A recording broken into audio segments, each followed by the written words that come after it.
Every golf segment we do, brought to you by Bear Ridge Golf Club. In fact, the Masters promotion, the Pick'em online that we have, the winner will get a couple of dozen golf balls of your choice, Srixon, Bridgestone, Titleist, whatever it might be. Noodle, Top Flight, we'll get it for you from Mike Williams and also Bear Ridge Golf Club. We're now joined by Rob Bolton. Rob, we have drawn, we had numbers. Emery is in. Craig is in, Paul is in, I'm in, and also you are in. You get number 2 pick overall in the draft. How you been, by the way? Good, buddy. It's good to see you guys. The studio looks tremendous. You guys look great, but Dave, I got to tell you, you look tremendous wearing the team uniform of the week with the Masters logo. You're really bringing it. Proud of you. I appreciate that. I have all these shirts. I used to have a lot more, but they were all double extra large, so I had to go get a few new ones that are large. So let's start with this. It's going to rain, and we'll talk about the course a little bit and also the setup and then get into our picks, but it's going to rain. It's going to rain a lot, it appears. Does that mean that we could have something that goes really low, or is that always maybe exaggerated? No, it does. Yeah, totally. Yeah, the weather, and then you take an extended pause. All right, well, we'll see what's going to happen. Most of these guys can do is just play in it, right? Prepare as much as they can. But it's a week like this where there's a couple of, I think, primary narratives. Number one, having played in it before, probably in bad weather at some point, is of value, maybe more than another year's, obviously, when it's nice. But secondly, because the greens, even though they can dial it to whatever speed they want, they're going to be a little slower, most likely, right? And that could benefit some of the newer guys. There are, 20 first-timers, something like that in the field, who don't have to be as crisp on the greens. And if they're hitting greens, 2 putting for par is not so bad around this place, especially before the cut. So we always see some surprises on day one, and then, they have a tougher time hanging on come round 2, and then the cut is made low 50, and then to go from there. But we may see some of these guys last a little bit longer just because, number one, they're really good, and number two, the course won't be as challenging. So whole locations will matter maybe more into the weekend. But until then, they have to be fair in making sure the course is set up. So I think lower scores, if you're looking at any sort of prop in terms of where the cut might be, maybe a stroke lower than usual. Rob, what do you think about the live guys playing in this one? I mean, you've got a couple on your power rankings anyway that you feel will play well because they know the course and have done well. But do you think that they'll be? We asked Lee Trevino this the other day, and he didn't think it would have phased them at all. That the 54 to 72, like none of that's going to phase them. No. I was thinking about the narrative of these guys playing in the Masters. I think there's a couple of things. Number one, it's a little bit like, if you work in an industry and you go to a national conference and you see former coworkers or what have you, and there they are working for somebody else, and it's going to be a little bit like that. But this is obviously professional golf, and that's just not something we're used to. For them, it'll be fine. For us, it's a little bit new still because we're still kind of in this full cycle of a year of getting through this new norm or whatever it is.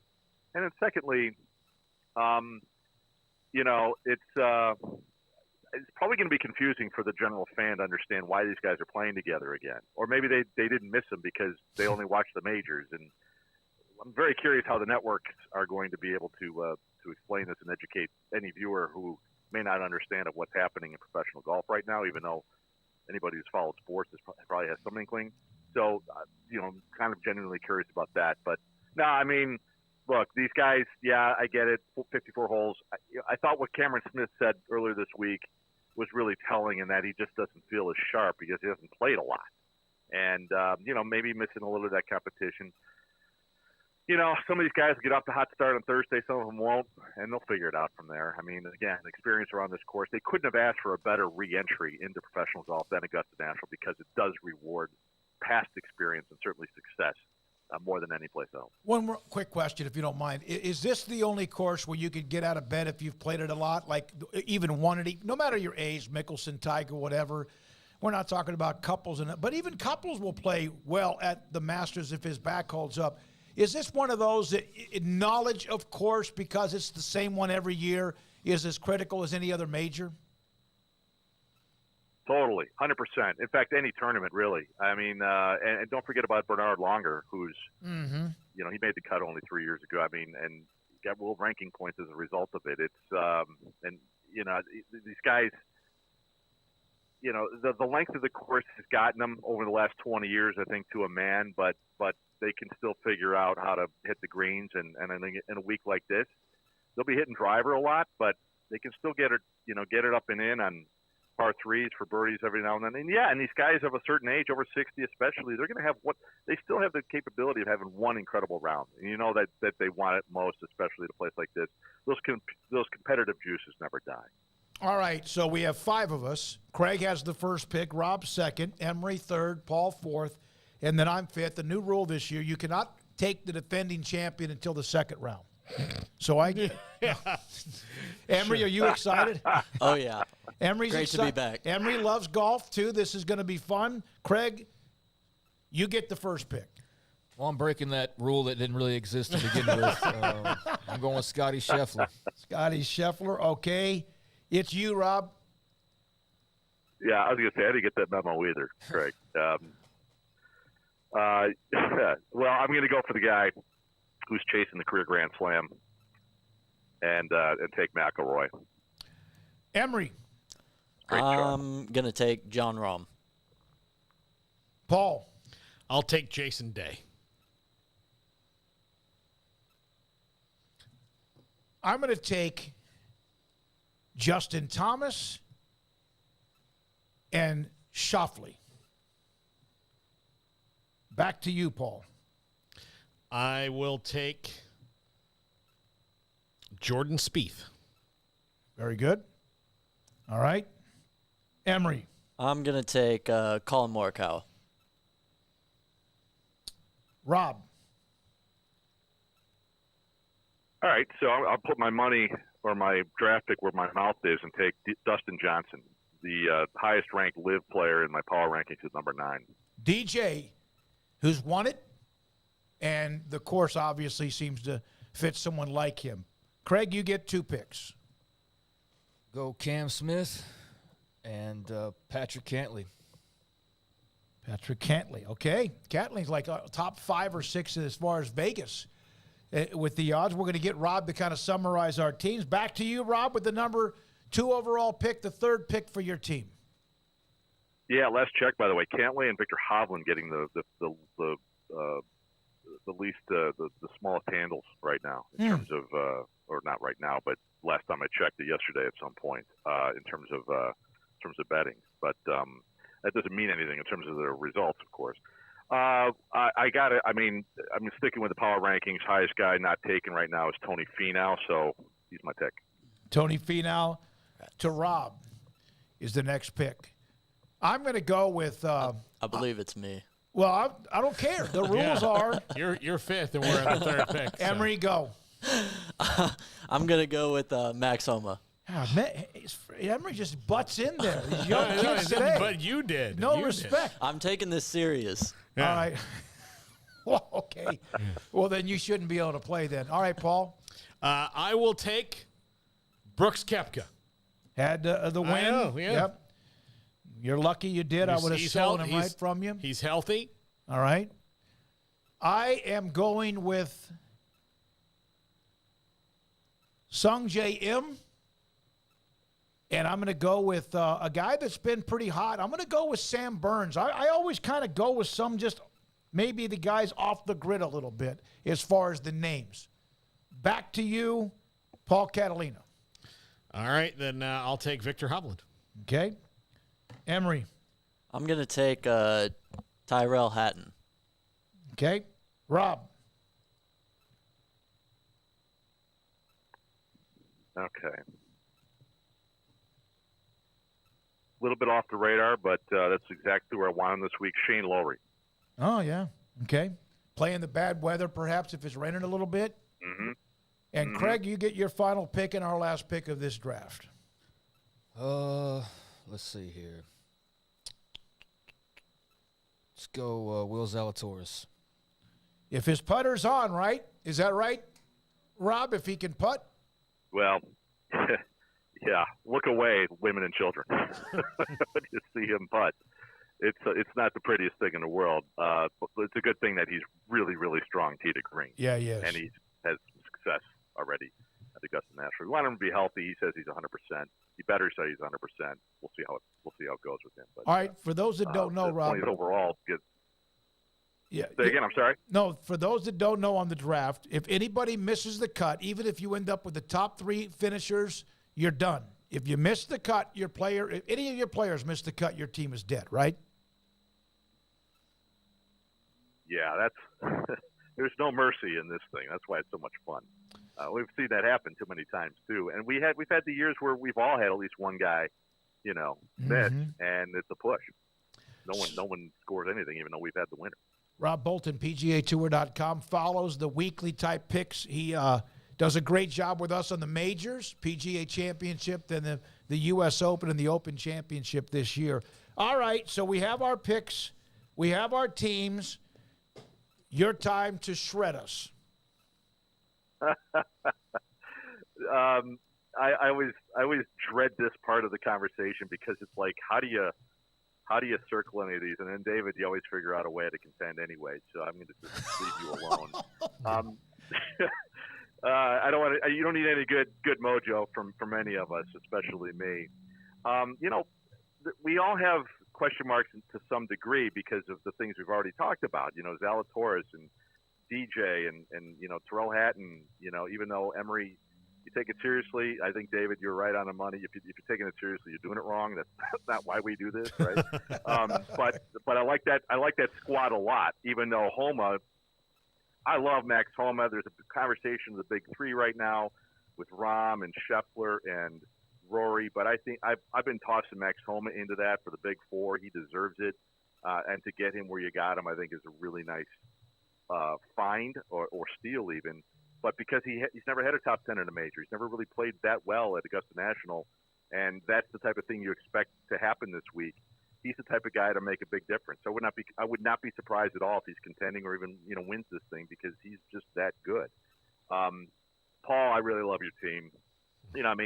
To get Brooks Koepka, I actually dropped him in the league because I watched episode 2 of Full Swing, and I wasn't impressed by what he had to say. And granted, those are quotes from months and months ago, but that he's coming off a win. A win's a win, gives him confidence.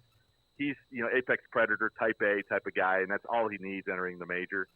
So and the fact that you got Hovland there at the end, his short game is so much better than it used to be, but he's going to hit most screens anyway, so it doesn't matter. That's a really nice lineup too. So we have how's that for a diplomatic answer? Everybody's doing it, and everybody's going to have a really good week. Look, I'll tell you this, Rob. If he and I did not share an alma mater, I wouldn't pick Brooks Koepka for anything either.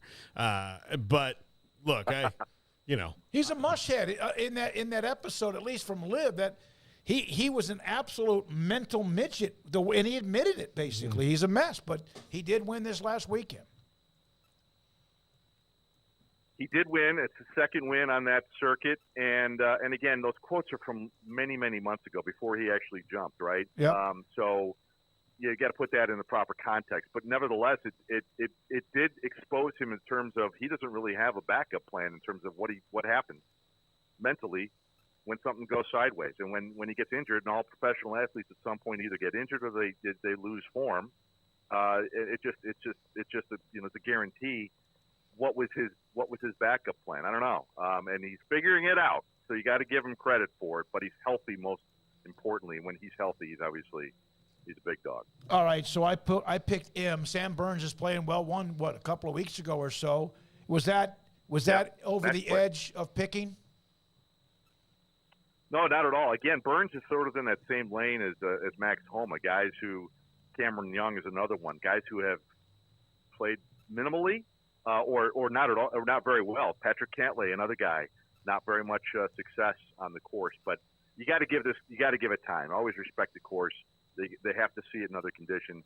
And all of these guys in various forms have been playing really well in 2023. And Burns coming off the victory. I mean, that's kind of waiting for that to happen. And sure enough, he gets that. So yeah, I mean, while we have a bunch of question marks, we also have a lot of reasons to be hopeful. And then we just get to go watch him play. What are your thoughts about Greg Norman not being invited? The Masters, of course, included live golfers, former champions. But your thoughts about Norman not being invited was, and that seemed to like maybe calm down any drama that everyone probably thought was going to be even heavier than it's been so far. Yeah, look, I mean, Fred Ridley does a tremendous job in his role, in the way he's been able to express and convey certain messages and be specific about it. You can tell he's a lawyer, right?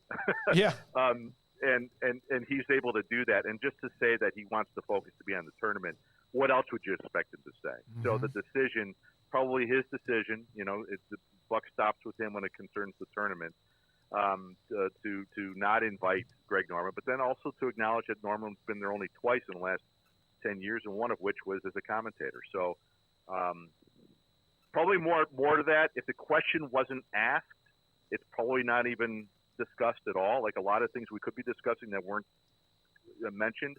But Ridley was ready with the question and with the answer and the explanation, and I think it's very fair. I'm not surprised at all either. We'll see what happens from here, right? Yep. One final thing. Who is most likely to make the cut? Phil Mickelson or Tiger Woods? Wow. Expect that. That's a tremendous prop, but I'm going to go with Tiger. Phil's form has not been awesome.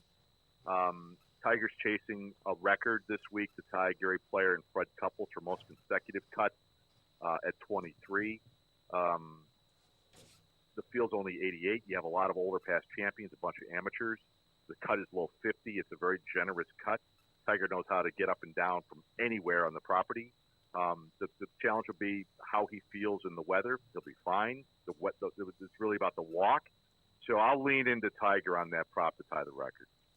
Rob, great stuff. Tell everybody a little bit about where you are on Twitter. I know we have we always put your Twitter feed up, but tell everyone how they can find your information.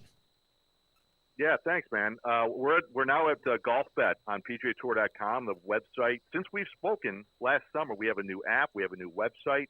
The fantasy has transitioned and evolved into mostly GolfBet, even though I'm still the fantasy guy on the website. I am the GolfBet Insider officially on the website. And my Twitter handle is Rob Bolton Golf. All O's. All the vowels are O's. So Rob Bolton Golf. And I communicate directly with readers and gamers and bettors all the time, whether publicly or privately. I love the community, and they've been so good to me, so I'll give it as much time as I possibly can. And obviously, it's great to reconnect with you guys today. Thanks again. Appreciate it, Rob. Have a great week. Enjoy the Masters at Augusta National. I think everybody has a pretty good team. I got a couple of names in there that I always try to throw in, a couple of unique names. I was waiting for Koepka to come around for one more chance, but Paul, in his love for the Florida State Seminoles, grabbed him, as he always does. Yeah. Regretted that a couple of times. So when we come back, the